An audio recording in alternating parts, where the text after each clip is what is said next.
শুভ নববর্ষ বন্ধুরা, আমার তরফ থেকেও আমার পরিবারের তরফ থেকে সবাইকে অনেক অনেক শুভ নববর্ষ। ভালো থাকো, সুস্থ থাকো। আর আজকের দিনটা আমাদের বাঙালিদের জন্য খুব খুব আনন্দের একটা দিন। তো সবাই ছোটোখাটো হলেও আনন্দ করো। বাচ্চারা তোমাদের অনেক অনেক ভালোবাসা।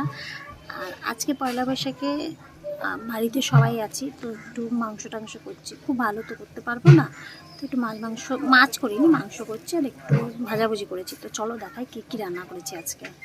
মাংস কিনে এনেছি 600 কি 700 হবে, আমি যাই না, বাবা নিয়ে এসেছে কিনে মাংসের আলুটা ছোটোই কেটেছি, ছোট আলু।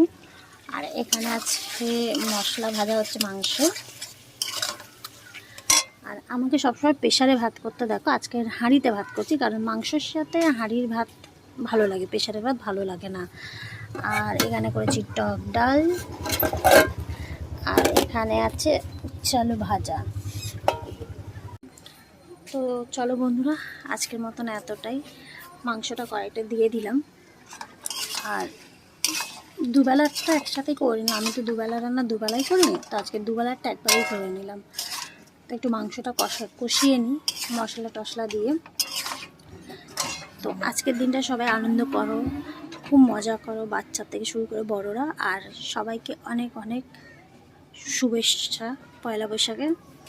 শুভ পয়লা বৈশাখ। চলো টাটা।